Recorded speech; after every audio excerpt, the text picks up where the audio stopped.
Hello, it's Dina Rich, broker associate with Keller Williams Realty on South Padre Island. I often say to sellers that the market will speak to us. It will tell us whether or not we've successfully chosen a list price that reflects the current market trends and market conditions. I'm required to provide future potential sellers with a market analysis, sometimes called a comparative market analysis or CMA. It contains market statistics, data on recently sold comparable properties, and comparable active listings, the properties that will be your competition. When working on this analysis, I often notice that the average list price of the sold properties is lower than the average price of the active listings.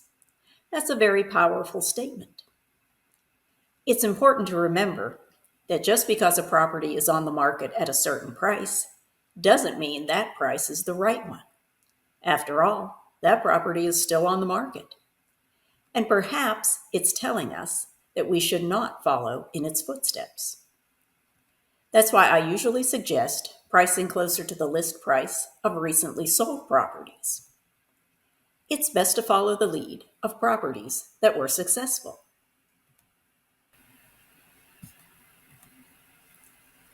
In general, properties tend to receive fewer showings than they did a generation ago. Before the internet, buyers used to have to visit a property in person to know whether it interested them. Now, over 95% of buyers begin their property search online. They weed out what doesn't interest them and only ask their agent to show them the ones that do. That's why I strive to create a comprehensive marketing package with photos, virtual tours, videos, and more. If we receive no or very few showing requests, if your property is not making it to a buyer's must-see list, the market may be telling us that the property is priced incorrectly. Buyers have been touring properties for months, visiting dozens of similar listings. Most sellers don't visit other properties, so they don't have this frame of reference for comparison. And buyers will know if a property is priced too high. Not only do we have to choose a list price that will attract a buyer, we also have to attract buyers' agents. When I see a listing that's overpriced, I may bring it to a buyer's attention, but will make them aware that it's not priced within market value.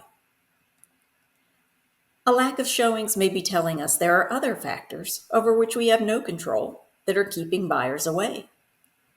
Financial factors such as interest rates, inflation, consumer confidence, or issues with the reputation of a particular subdivision, condo complex, or the surrounding area. When a property receives a good number of showings that do not result in offers, it tells us maybe there's something the buyers are noticing during an in-person visit that they didn't see online. Something about the interior condition, exterior condition, smell, noise, or the neighborhood or surrounding area. I will do everything I can to make your property stand out above the competition, but I can't be misleading in advertising. Article 12 of the National Association of Realtors Code of Ethics states that advertising must be honest, truthful, and present a true picture of the property.